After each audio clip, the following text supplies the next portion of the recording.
Hello, this is Team 1's SCR forward to Artifact Review 3. To jump into it, we start with our sprint goals. Our sprint goal was to integrate email server functionality before it was to implement it.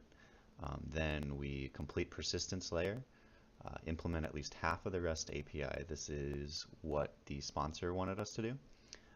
Implement input validation for start form and file upload. Create, define, and integrate the error catalog for all exceptions and known possible errors, both in the web server and the Java server. So to jump into it, I'll show where we're at with our email. So we go here, we have a test for it, and I run the test, and then I have a fake email server.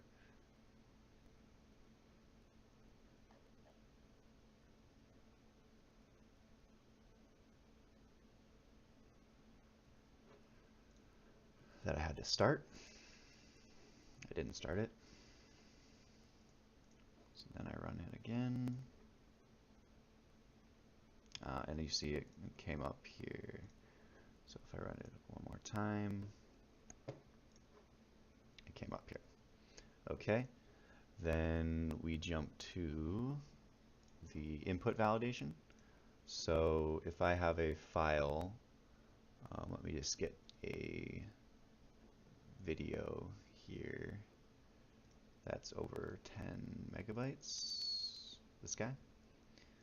So this guy is over the max, so it should give me a warning saying it's over the max and not allow you to upload it. Then if I get a valid one, which is inside my resource package, and then the other one was validating the input on this form. So we only have one spec version that's allowed. So if it's not allowed, it will throw this little error and give you the only one that is allowed. Or if I have like a number or a letters instead of numbers, it needs to be 30. Then least x is a decimal, so I don't allow numbers or letters. So you can add something like that. Again, this is numbers, number, and a number. Okay. Then we move to showing the feature of the error handling. That is more back end. So what we did was we defined an error catalog inside a module, and it's in our resources. So these are some of the known errors that we defined, and then if these occurred, they get set, and the code, then you can translate from the code to the message. We can't really show that because as of right now, like null pointers and stuff like that isn't a normal thing. Then persistence is another thing that it is in the background. So signing in, signing out, saving simulations kind of thing. Yes, and that is our features for Sprint 7. We are still in the last day of Sprint 7.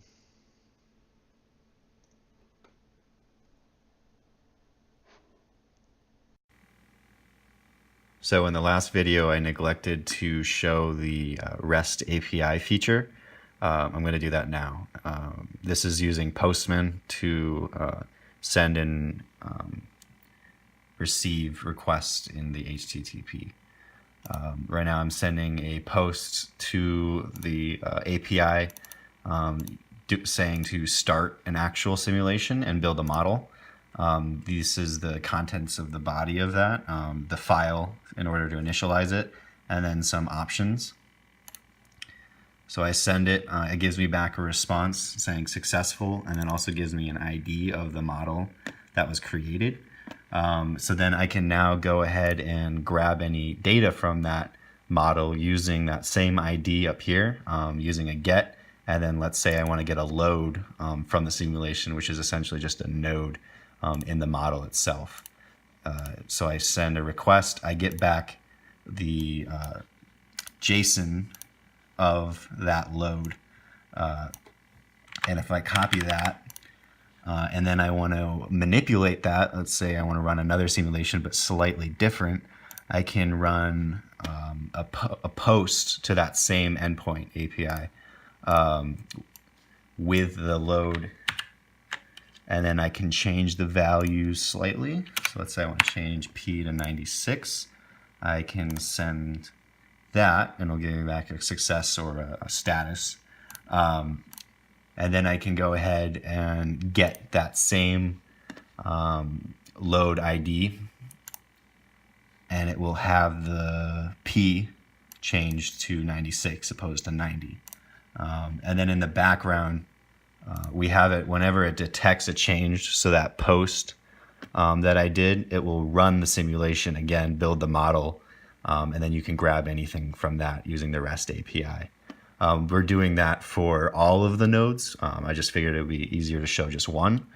And then I can show you, since I forgot to also show you any of the error handling stuff, we have an endpoint that we created. So in our Java server, we can send a error. Let's say the model or the simulation has an error. We send that error using the code in our error catalog that we define over to the web server. This is just a little unit test saying, showing how to do that. So I send it, and then inside my web server, I get it, and then I also get the message from the error catalog itself. And that would be what we would put inside our email or the body of the email saying there was an error in our simulation.